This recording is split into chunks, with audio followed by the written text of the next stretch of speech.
navigate on the fly.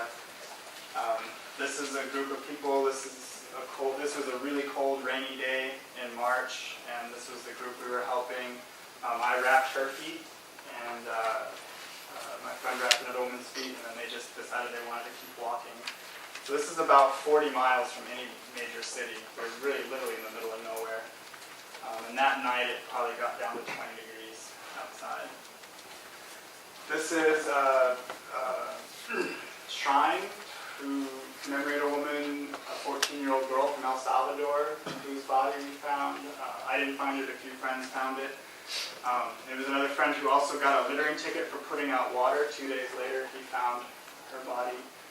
And whenever we do find remains in the desert, we call the sheriff's department. They take them in and try to identify it to reunite people with their family. But we always do some kind of ceremony in the desert, and we'll try to build little shrines as well.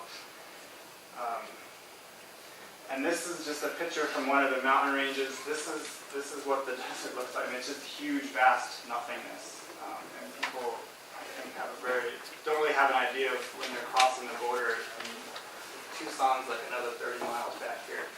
There's nothing out there. So if you do get lost or turned around, there's very little. There's no ranches, there's no homes. I mean, there's just nothing you're going to find.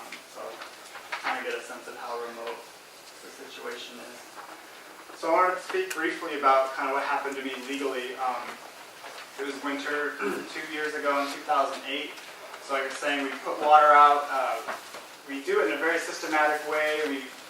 We write the date on the jug. We write a GPS location so we can check on it later. And sometimes we'll find empty jugs, and we can look at the date of GPS and see where someone picked it up from.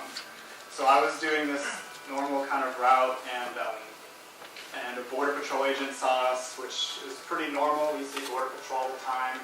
But he called into another guy, and then they started following us, and at our very last water drop spot, they found us, and the law enforcement started questioning us. Did you put out water? Said, yeah, that's what we do. And how much did you put out? And, we put out water, and trying to kind of not give too much information, but what they did is they marched us back, and they made us pick up all the water we put out, and they confiscated all the water, and made a big to-do about that. I had 2 college students with me who were just out for the day to kind of like see what we do.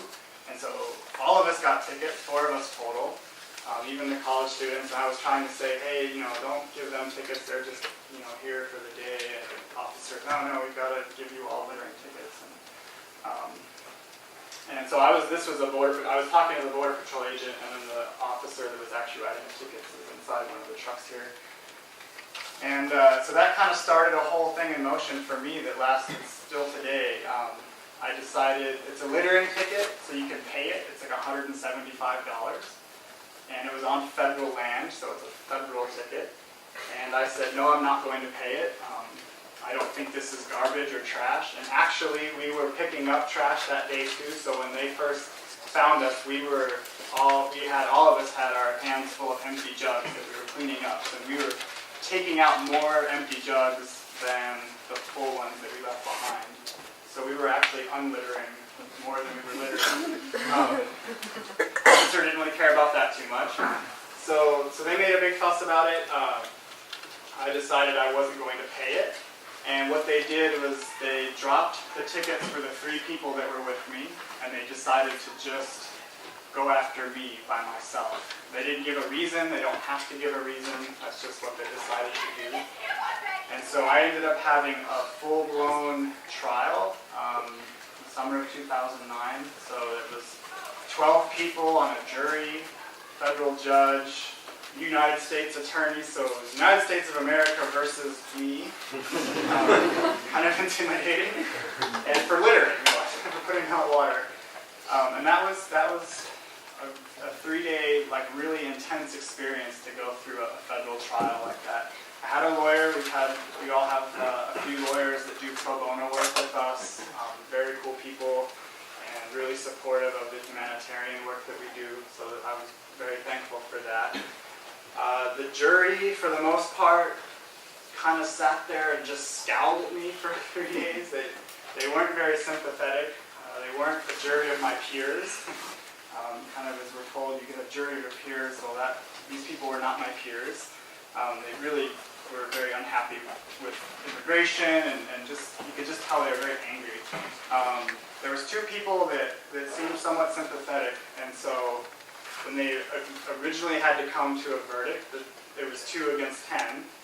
I heard about all this later, and so it was deadlocked. And they came back and told the judge, we can't make a decision because it has to be unanimous. We haven't arrived at a unanimous decision, whatever. And the judge said, okay, we'll go back and try again, try harder. So these people looked really pissed off at each other already. You could tell they were arguing. And so they came back a couple hours later and said guilty. And so kind of like that, I became a convicted federal litterer.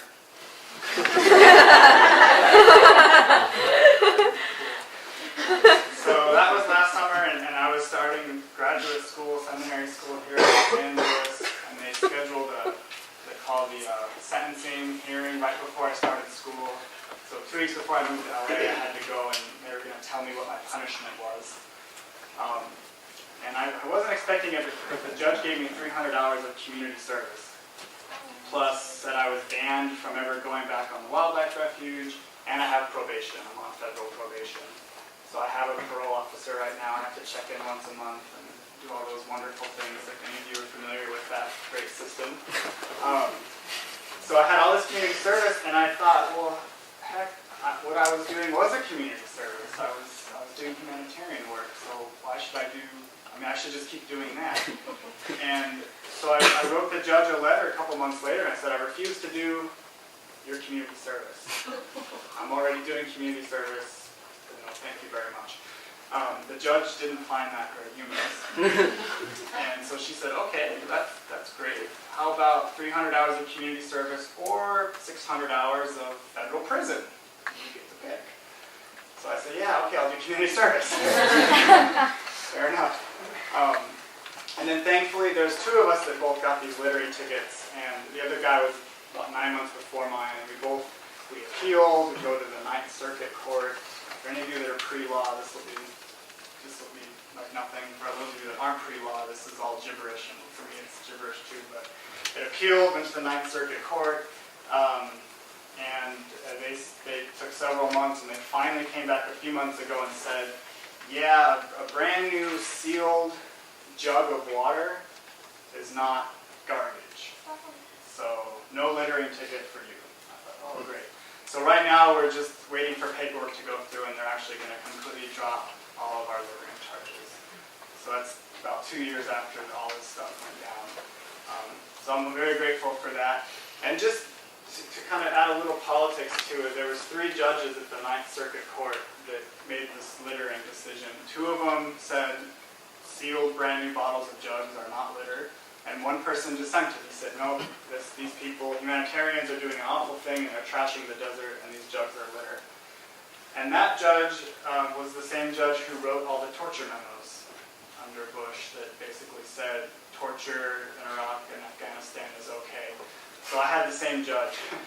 And I could tell very clearly how political this stuff gets when it gets to that level.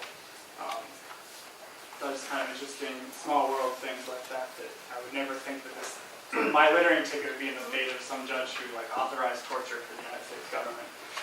But so that's that. This is me picking up trash, picking up litter, or picking up jugs. Like I said, we do that a lot. And the final picture, this is a picture of the border wall on the Mexico side. A lot of people have put up a lot of art, and so I thought this was kind of a very telling photo. You saw the Under Wild Wall movie.